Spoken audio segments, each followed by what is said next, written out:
Bismillah, walhamdulillah, wassalat, wassalam, wa rasulullah. Welcome to our Resilient Families in Ramadan series.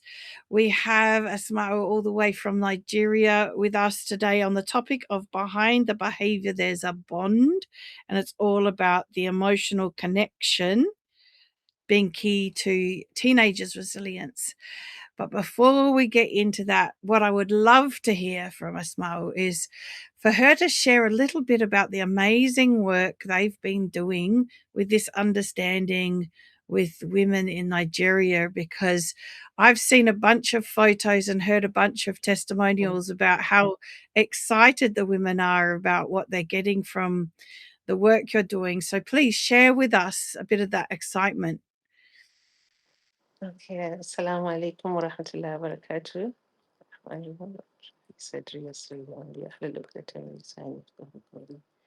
Yeah, Alhamdulillah, Alhamdulillah.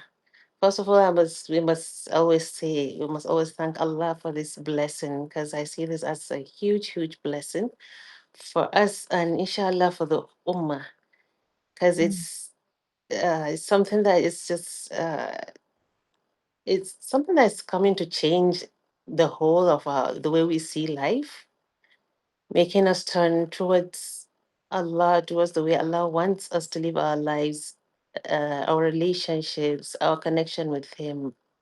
It's just so beautiful. It's really amazing. And it's even more beautiful when we share it with others. We learn mm, more. And inshallah, there's the barakah. And it's so beautiful seeing how impactful it is on the Ummah. I think mm. we started this like many years ago. How many years now with Kisu, doing some workshops with women, and the transformation is amazing. And recently, with the training of the Peaceful Hearts, that's I would say that's outstanding. That's just so beautiful. I remember during one of the trainings, I was just explaining the human experience and sharing some of my own experiences. And subhanallah, looked up, some women already had tears in their eyes. It was just overwhelming for them, the realization, the understanding they were getting. I had goosebumps. It's just Allah. And Yeah. I just say, Alhamdulillah. It's just so beautiful. And sometimes you see, with Allah's guidance, Allah's blessing, you find that some people get this in an instant. Mm. It just makes a whole lot of difference from the way they look at life. And it's just so beautiful, Alhamdulillah. Do you know what I understand from that is what we're pointing to isn't anything from ourselves. We're just pointing Mm. to the way it works. And Yeah. when people understand the way it works, their fear and anxiety around everything falls away. And there's such a feeling of relief. And that's probably what those tears are, is like, oh, I'm not crazy, or, I'm not broken. Yeah. There's nothing wrong with me. I'm just using the gift of thought in an unhealthy way, which is turning me away from Allah. And when I use the gift of thought in a healthy way, I'll be back connected with Allah. And that's where I'm going to find the peace that I'm looking for, subhanAllah. And it really is just pointing people back to that fitra state and of well-being, isn't it? Yeah. Subhanallah. And And one of the women was saying, "Do you know this is what my son has been saying all this while, even this morning?" And I wasn't getting it. I didn't, subhanallah. And she was all in tears, subhanallah. because the little It's ones, amazing. they see things so clearly. They haven't been covered or tarnished by, Mm, what they've been told or experienced, right? So they yeah, still see very clearly, but we're the ones that have got lost in the fog and can't yeah, see our way, subhanallah. life We happened. think we're the leaders of children, but I think having children leads us, to becoming better versions of ourselves. That it brings about something that pushes us to grow, subhanallah. Mm, And I just want you to share, because I know for me it's the most amazing experience. When you see that light go on their face, like you literally see a face just light up and then the noor coming out of it. What is that like when you see that happen? SubhanAllah. I was having goosebumps. It's so beautiful. It was like a moment of fulfillment. It's Mm. like because you know that it's not you. I know Mm. it's not me doing this, but being really, really immensely grateful that Allah is using me for this. And Allah is Yeah, opening up doors for these people. And it's so remarkable that it is real. As simple as it is real. It's yeah. really It's such a such a sign. blessing. Alhamdulillah. Such a blessing that Allah subhanahu wa ta'ala gifted us with the opportunity to do this work and Yeah. then witness that, because that uh, is, I like, the best payment in the world is to see that light Mm, come on in people, subhanallah.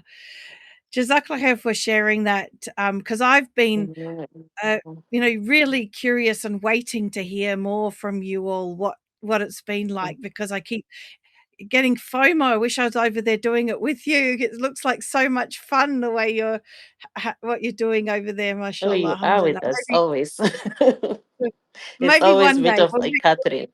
Inshallah. we'll Inshallah. make dua, inshallah. We've got enough of you now, either trained or in training in Abuja, that we Mm, could actually run it back to the Fitра conference in Abuja just with our people, about right? time.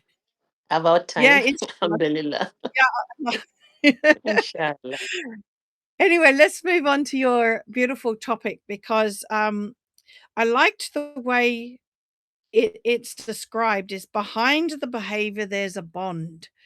And I think that's just in that in itself is a change of perspective, massive change of perspective. And Mm, really, the difference in our parenting and the resilience in our family is a shift in perspective, isn't it?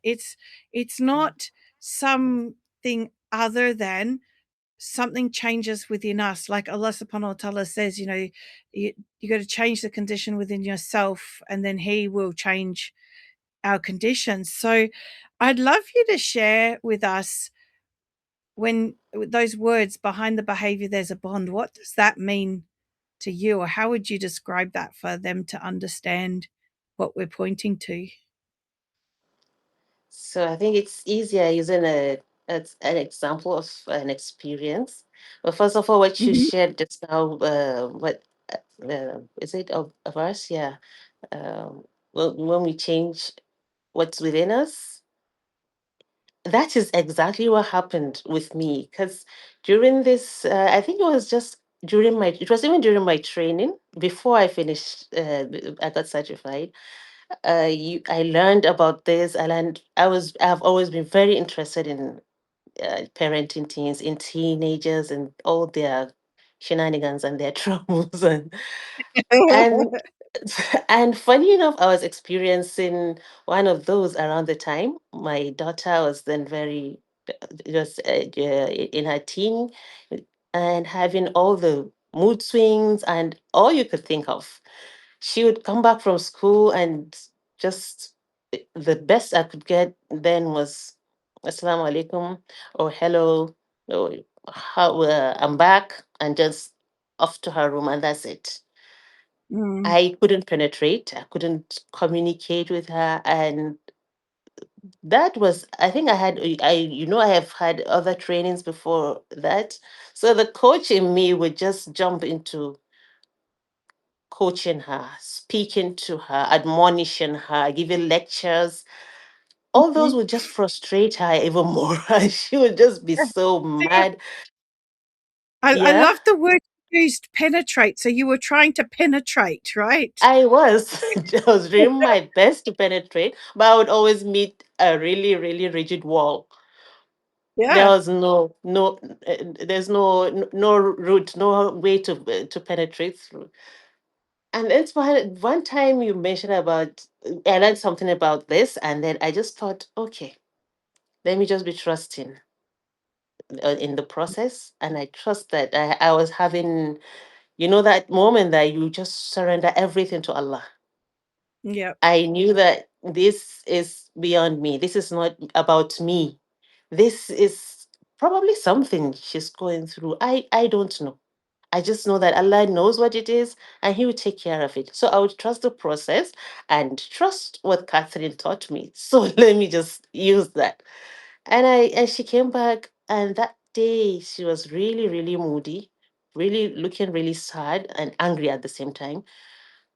So she just did the normal hi and was about to leave. I called her back. I said, it seems like something is going on. There's something happening with you. Maybe something is the matter. I wasn't asking questions. Is something the matter? No. I was, yes, just making statements. Probably something is happening. In any case, if you need to talk, you know that I'm always there. Whenever Mm, you need to talk, whatever you want to talk about, I'm there. And you know Allah is always with you. And she just looked at me and she left. No smiles, nothing. Yeah, mm, hours later in the evening, she came back. It's been a long time. That time she came to my room and would just sit to just spend time with me. It was really long since I got that. But she came, she sat, then she laid on the bed, and subhanAllah, she just started crying. She mm, poured her heart out. She really, really cried that day. She wasn't being even audible, and I let her. I allowed her. I wasn't judging. I wasn't being pushy. I wasn't asking because I've been around them all the day long. I knew that there's nothing I knew about that happened in the house, so I just let her. When she was done, I asked if she's okay. If there's anything else you need, is something you want to talk about? It just turned out that she just needed that place to vent, that mm, place to just to exhale, mhm, to just let it out. It appeared at that time, I think she was overwhelmed with school, mm, friends, issues. Nothing in particular happened that time. It was just a mm, pile up of a lot of things. She was going through so much, and she would come home to a very stressed up, angry mom that would just add to her add to her troubles. And there was just nowhere to share, nowhere to let it out, to exhale, to breathe, to be with mm. herself even. So she was It's judging such herself, she was judging me at the same time. such a beautiful example, isn't it? Because what I hear is she probably wanted to connect with you, but Yeah, because you were trying to bash down her door, it didn't yeah, feel safe. It felt like an intrusion rather than an opening. And then when yeah, you stopped trying to push and you backed off and you just said, "Look, here's a door open. It's there whenever you want to go through it," and walked away, it felt safe then. And it's true because even for us, sometimes we can't articulate what's going on. We just have so much going on that it's yeah, exploding out of every pore of our body, and we just need it to defuse. A bit like, when you've cooked with the pressure cooker, you gotta take that little valve off and let all the steam off, and we just need that yeah, steam to come up. And so, what I think is so beautiful about what you did isn't just that you opened the door, but then you held the space without needing to know what's going on. I think that's where we stuff it up, is we get to that point where we open the door, but then when they start, releasing that tension that's going on, then we want to know what was behind the tension, and we start asking questions, and so the door shuts again.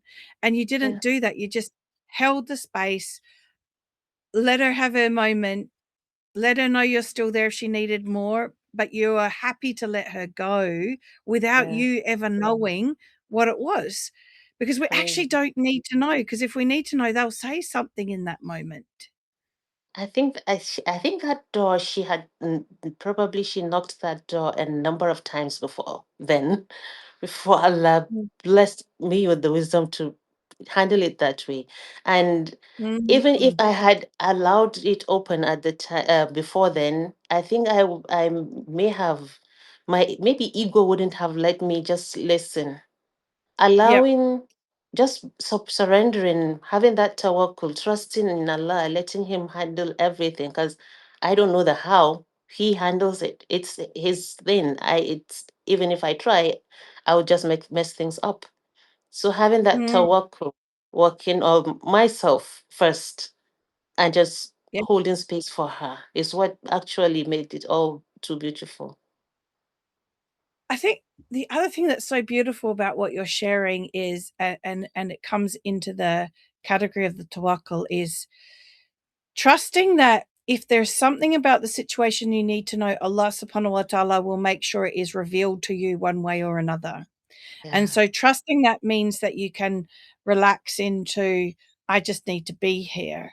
The other thing is trusting the fact that Allah knows best when is the right time for us to know, because He knows that if we know at the wrong time, we'll make a mess of it. Yeah. And Alhamdulillah. and so He's protecting us and them, by us not knowing. And then there's a third layer which I see, because we're really talking about teens here, and they're like young adults working their way. If Allah subhanahu wa ta'ala intends this test for them because they need to learn something, if we know too early, we might jump in and mess everything up and prevent them from having the lesson that Allah subhanahu wa ta'ala is leading them through. Hmm. And so there's times when they're meant to battle it alone, but that doesn't mean that maybe they don't need to just come into our proximity to feel that safety for a moment while they go back and tackle it on their own.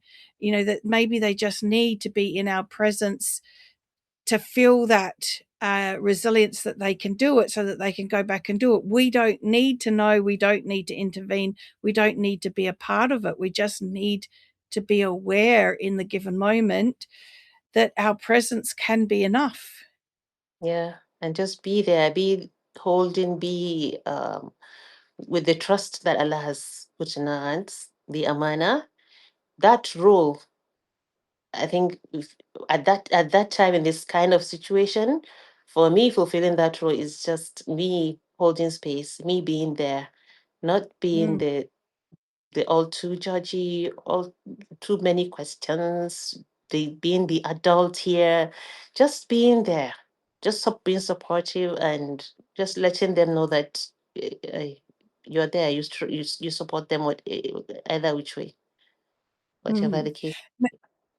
Now, what we're expressing doesn't mean that we always get it right, by the way. So, and you were talking about how there were many times you think she was probably knocking that door, but you weren't really seeing it. I think it would be really helpful if you could share with everybody, you know, the difference between when we're able to hold space and then what's going on when we're not able to do that for them. Yeah, and with what I find with teenagers, with kids in general, and especially with teenagers, they like to just try, try to just, we're talking about the door. They just like to peep, see if it's safe to come in before they actually do. They test the Yes, waters. yes. She would come, there were times that she came with stories of things happening in school about bullying, and I just jumped. So, what were the teachers doing? Where were you? I just became Interrogation. the mom then, Mm, just doing I was just being too judgy. I was being not necessarily just curious, but I was really trying to find what's your role in this? How good, how okay is that? I wasn't being the kind supportive mom at the time. And then it turned into a clash of the egos because she got really mm, mad, and I can't remember exactly how it ended, but it didn't quite end smoothly. She just cut the story. And subhanallah, it turned out after this remarkable reunion, when we now became friends again, she now told me that I realized she had issues with bullying. So it's really possible that at that time that she came with the stories of bullying, she was testing the waters to see how I would take it, if I was going to take it up upon myself to go to the school, do something that would make her feel embarrassed, So she just blocked that. She didn't let me, and Mm. she really went through a lot. Alhamdulillah, it's just Allah's mercy that we're able to have compassion on ourselves. I would have been beating myself up because at that time she needed me and I wasn't there. And it doesn't feel good at all. But Mm. me holding space, me letting her know that it's fine, it's okay, and not being too pushy, not being too judgy. Sometimes she comes with things that I need to make to correct her. She needs there are some things that of course we need to correct our kids on. But as soon as she comes, I just jump into the lashing and why did you do this? 'Cause I remember one time she came in uh, from school. She just opened the kitchen door. I was like, "Why am I seeing your hair? Why? What's happening with your scarf? Why is it at the back?" She's like, "I just pushed it back. God!" And she went. That's it. That was the end of our conversation for the day. I saw her from the through the window. She was really all smiley, but by the time she came in, me just doing that, me trying to be the reasonable, responsible mom. I thought you were frozen. Yes, I'm sorry. We've had storms here, so my internet just did a little bit of a Subhanallah. silly, but I Okay. was listening very what I could hear um was I was loving what I was hearing, alhamdulillah, but I was a bit frozen. Yeah, I got distracted trying to figure out, is she there? Is she frozen? Yeah, sorry about that. Yes. So I think that was a really important thing that you explained there, because we're often so busy that we're missing the cues that our children are giving us that they need us. Um, and, the way we respond sends a message whether or not it's safe or not, or whether now is the right time or not. And Yeah. as you were talking, I recalled a time, sorry, that's one of my alarms, a time when my son, I mean, he's like 28, 29 now, but when he was about 16, there was things on his mind that he really wanted to share with me, but he didn't know whether it would be safe. Mm, So he didn't test me gently like your daughter um, tested the waters with a topic that was relevant. My son just said to me, "So, Umi, what would you do if I told you I got a girl pregnant?" Like he went right for the jugular, right off the deep end, because he figured if I would cope with that one, then whatever else he had to tell me, I'd yeah. cope.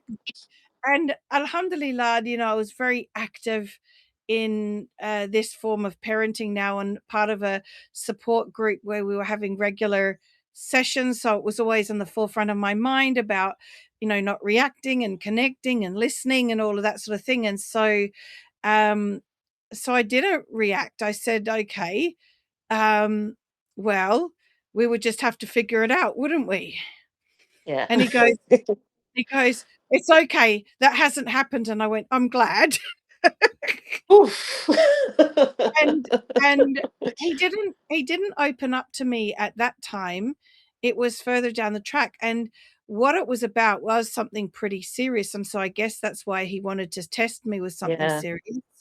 It was the Mm, fact that in a short patch of less than a year, 3 people he knew, and not just knew, some of them reasonably close to or very close to, had committed suicide. And subhanallah. he had been the one that found one of the kids, which I didn't even know about. And he was feeling really low. And he said, if I wasn't a Muslim, I'd want to do that too. So he Mm, really, like that was, I mean, I'm so grateful that I passed that test around the pregnancy so that he could open up and talk to me about that. yeah. And I don't think he would have done anything. He wasn't telling me he was suicidal. He was telling me, this is how heavy my life is feeling right now. It just feels too heavy to carry it on my own. And that's what it is like for our teens, because suddenly the expectations have grown on them. Yeah. Um, their brains aren't functioning in a way that helps them a lot of the time because they're going through that change. And if we're not listening and we're not there with them through this patch and being their ally through this patch, then you can imagine why kids go astray or why they go off the rails, because it gets too hard and they're trying to escape the pain it feels carrying that heaviness. And the heaviness is, and I think it goes right back to what we started this whole conversation with, it goes back to just not understanding how it works and them Yeah. needing to be able to talk to somebody who's been through it before so that they can figure out how it all works. And once they know how it works, there's that sense of relief, just like with the mums that you work with. When they know how it works, they have this immense sense of relief. Yeah. So I Alhamdulillah. think this is like amazing conversation and such a really important one. What would you say would be the key message you would like people to take away from what they've heard today?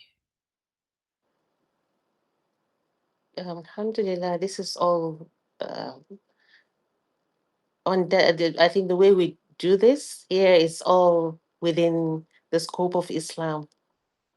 All the ways, all the things that you are taught, all the from the hadith, from because when I remember my experience, this is only one example of a number of them. I just think of the prophetic hadith. Kindness is not add to anything except that it beautifies it, and it's not Yeah. removed from anything except that it makes it harsh or ugly. Mm, When I think back on the our relationship before just me, just being me, after the mm, learning, after the understanding, before me trusting the process, trusting in Allah and allowing myself to be who Allah wants me to be, letting Allah use me to do the right thing. Before then, compared to now, it's a whole different game. It's totally different. Just that small just that small thing I did with her, just that holding space for her, just trusting that, okay, this is an amana, and Allah will take care of it. I'm just fulfilling my amana, holding space, connecting with her, allowing her to be herself, to be comfortable around me, to be that it's okay. I'm not, I'm not that that terrible. I'm not going to do anything. I'm not going to be judgy. I'm not going to bash or lash at her. Being that person changed the relationship. It mm, just beautifies it. It beautified it. It made it more. We connected more. She's more trusting, and yeah, sometimes you forget, but most of the time I try my best, because when you get this understanding, you are being it. You don't have to really do. It's not really a strenuous kind of thing. It's not really hard. So, but sometimes as humans we forget. Sometimes you just go straight to correcting. It's really mm. important to connect with them, even if you need to correct something. If they are off track, you need to connect with them, allow them to be. Are you frozen again? Yeah, you are. I Oh, I'm here. yeah. Yes. Keep going. Keep going. We're listening.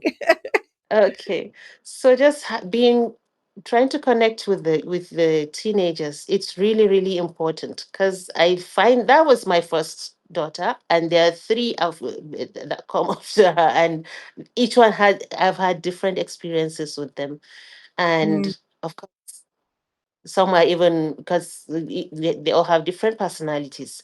But knowing this and using it as, this is just my guiding light, this is what works, alhamdulillah, it changed everything. Kids need to be connected, they need to feel connected. Sometimes there's a lot going on with them, but when they're trying to be, we want them to be the good adults the ummah need. mm, But when we are not being a good example at that, then it's even more difficult. When they have issues in that process and they come to us and we're really hard on them and we're not listening, we are not able to separate the person from the behavior. We're only seeing whatever it is that that they did or that happened at that time. It's really hard to be able to achieve that, to be able to Mm. see that beautiful adult that we are looking forward to.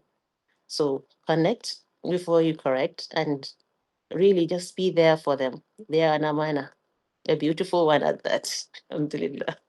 I've got one little quick question because the topic was all about how the connection brings about resilience in the family.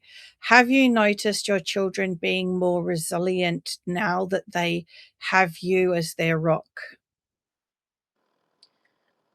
Subhanallah, at a point, I thought maybe is it possible that they don't need me or I'm not being the mom there?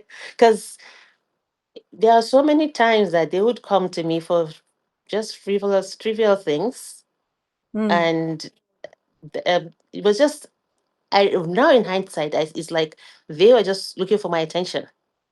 mm, When I give the attention, sometimes when I did give the attention, it wasn't the kind that they were looking for or the way they were looking to have it. But now they may or may not do that, but they are just okay around me and around each other, and they are not avoiding me deliberately because then it would be like just there's this camp and there's mom. There's mom alone. That's my camp. But now it's just okay, and I don't know how it happened. Allah made it possible, subhanallah. But the whole family is more united, more is everything is calmer. Everything is much calmer now. yeah. And trusting, really trusting. Because there are things that I didn't know ever happened. They ever happened under my nose in this house. But now everybody is okay, finds it okay to speak to me, to tell me things that are happening in their lives, not just it's you versus dad or he's the good guy, you know. That's so Yeah. beautiful, sis. I'm so happy for you that if your household has found that peace together, Alhamdulillah. and that is really what it's all about, isn't it? I mean, Islam is about peace. What we're looking for is peace, and the family unit is, the fabric of society. So if we can have peace in our families, then we can have peace in our communities. So it's all part of the building blocks. And Jazakallah khair for sharing your personal experience. I think that's probably been really valuable to those that have been listening. And if you're listening to the recording, please underneath share your takeaways. What did you find valuable about this conversation, especially if you have teens yourself? But even if you don't have teens yet, they're still younger. This is good preparatory work, right? So that the teens, it's easier, subhanallah. So we look forward to reading your Yes. takeaways. Jazakallah khair, sis, for being here with me Ameen wa today and iyyakum. sharing your beautiful Really a pleasure. smile with us all. We can feel the peace emanating from you, mashallah, Alhamdulillah. and the wisdom and how you handle your situations with your children now. No more penetrating. No more, I love no more trying to penetrate. That yes, wasn't penetrating, it was just trying to penetrate. when you used that word, I Alhamdulillah. thought, "Oh, what a good word," because even the sound of the word sounds, like, harsh and rigid, doesn't it, right? Yeah. Yeah, and I know you'd get it. So when dealing with teenagers, that is the right word there. Yes. Alhamdulillah. So if you feel like you're trying to penetrate into the world of your teenager, we suggest that you try a different angle, and we're here to support you with that if you need, inshallah. Just reach out. Jazakallah khair, sis. Salam alaikum. وإياكم. وعليكم السلام ورحمة الله وبركاته. سبحانك اللهم بحمدك أشهد أن لا إله إلا أنت أستغفرك وأتوب إليك. Assalamu alaikum wa rahmatullahi wa barakatuh, everyone. عليكم السلام ورحمة الله وبركاته.